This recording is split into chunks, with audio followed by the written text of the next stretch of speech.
Now, you've seen the video many times, Yes. and that although it's a video that accurately reflects what occurred from the video perspective. Right. Where was your eyepiece for the video the entire time? It would have been right here, not on these glasses specifically. I was wearing a department issued set of Oakley's. No, it's all right. She's Oh, motioning me to get out of the way. apologize. So they would have been a set of department issued Oakley's that they were prescription. They have a clip that I mount on the side of my glasses, so the camera would be sitting right here near my temple. So it gives a viewpoint from the right side of your temple. Correct. And at that point, what occurs? So at that point, obviously the situation became more tense.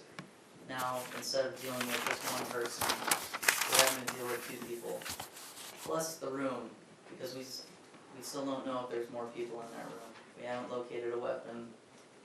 We don't know any of that stuff yet. So Sergeant Langley gives commands to the individuals to get onto the ground, as we've seen in the video. All right. And now, at that point, had things gone completely smoothly, was the plan to then take them into custody and let the detectives determine what, if any, criminal behavior, who was the person in the window, who was pointing the weapon, to deal with it? Yeah, correct. That's the end goal that I hoped for all along. To take them into custody, and then detectives will investigate what, if any, firearms offenses had been committed by any of them. Exactly. And at this point,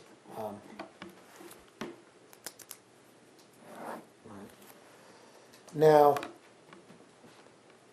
they're there and we watched commands given by the sergeant. Yes. And at this point, what are you focused on? Focused on the hands. All right. And why? The hands are what killed us. That I'm trained, as we've heard in previous testimony, we're trained that the hands are what kill you. If any action is going to be had against you, it will start with the hands. All right. And they start off initially, we've learned they're 20 feet away. Correct. On it. And we saw Mr. Shaver, we saw Ms. Portillo get taken into custody. Yes. Was there, when she was taken into custody, she followed the commands? Yes. Was taken into custody unhurt? Yes.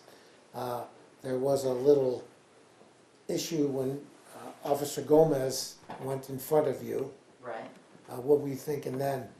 I was not very happy that he did that. It was extremely dangerous.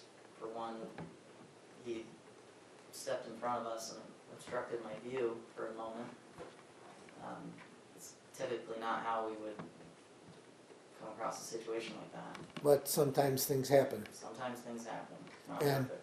And then did Sergeant Langley quickly order him to do it a different way? That's what happened. And order him to frisk Ms. Portillo? Yes. Now, you're left with one individual, Mr. Shaver. Yes. Who's making the decisions how to deal with Mr. Shaver? Sergeant Langley is. All right. And what do you observe with Mr. Shaver that you recall? In regards to, His behavior from the time Ms. Portillo's in custody and safe behind the group, now you're dealing with him. are you referring to what happened next at that Yes, point? yes. So Sergeant Langley began to give commands to Mr. Shaver, similar to the way he did with Miss Portillo. He asked him to place his hands out in front of him and to push himself into a kneeling position. Now, prior to that, Mr. Shaver started to cross his feet one way and then another way. Right. Did that concern you? It wasn't really a big deal. I wasn't even Yeah. really thinking about that at the All time. right. That didn't stand out in your mind. No. Then what had occurred with Mr. Shaver? He pushed himself into a kneeling position and uncrossed his legs at some point. And then did Sergeant Langley instruct him to keep his legs crossed? He did. Now, at this point, what's your focus? It's still going to be on Mr. Shaver's hands. Alright. That was my primary focus, my primary job in those moments. And did you have, in the course of this legal coverage, did you have secondary concerns too? Absolutely. I still had that room that we haven't been able to go through and clear. So that would be my secondary concern. All right. Now, Mr. Shaver then indicated he was told to cross his legs, then what occurred? So as we go, he pushes himself into a kneeling position, and then there was a dialect between Sergeant Langley and Mr. Shaver. Are you having any dialogue with really anyone during this time period? No, it's actually very frowned upon that multiple officers are giving dialogue. And what about other dialogue without Mr. Shaver with the group? Were you participating in much dialogue there? Not much. What were you focused on? Just the safety of everyone else. All right. So then go on, what happened with Mr. Shaver then? So, for some reason, and I don't know why, he places his hands behind his back. All right. What goes through your mind at that point? For one, I didn't know why he did that. He certainly wasn't instructed to do that. In my training, I've been taught that it's possible that could indicate a weapons check, or what we call a security check. What does that mean? It means when a suspect or person reaches behind their back and they either tap their gun or whatever weapon it is back there to see if it's still there, or something to that nature. That's also could be possible any number of things. It could be a number of things. But what goes through your mind the moment when that happens? What was going through my mind when that happened was that he was performing a weapons check. And why was that?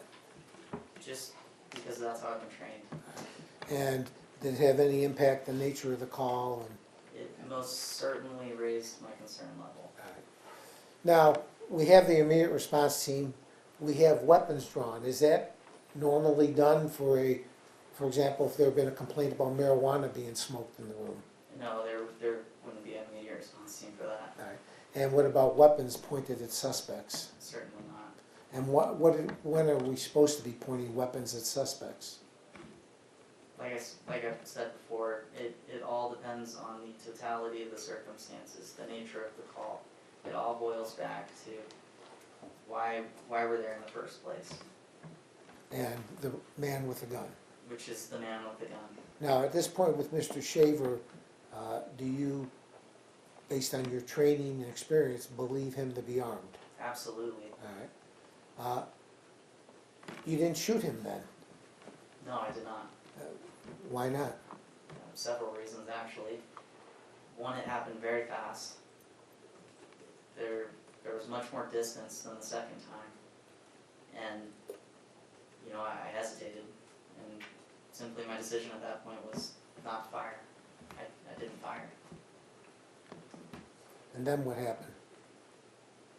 Like I said, it happened very fast, but his hands came out and I saw there was nothing in them. Can you see what's in hands as they're moving, or you visualize once the hands stop? I couldn't visualize it until the hands stopped. It was a blur until they stopped.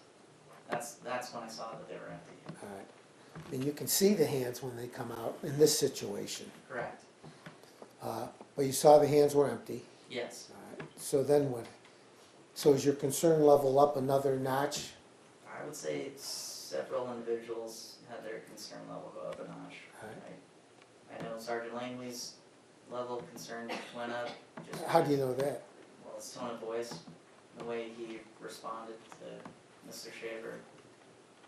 And what are you thinking at that point? I thought he was reaching for,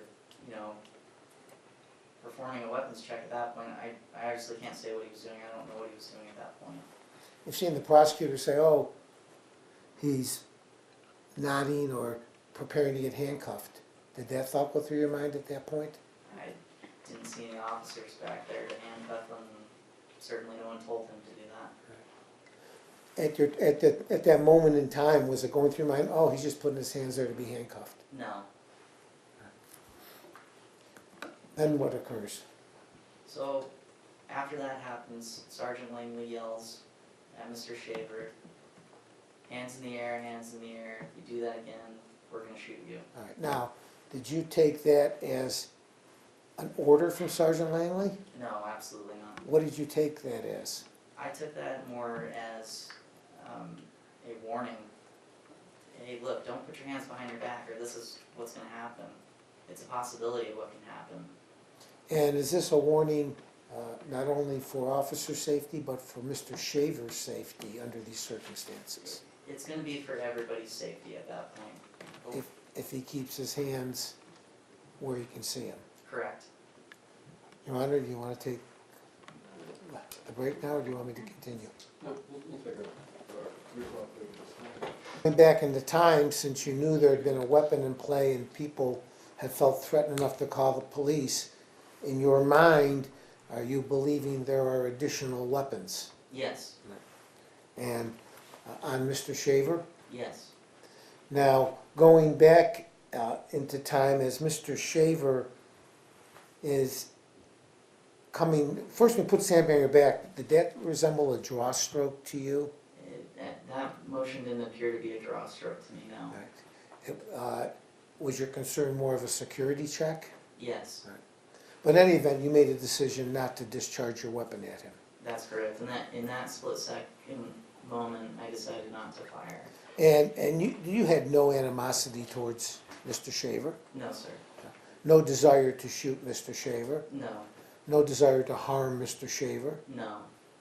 In fact, what was your desire regarding Mr. Shaver?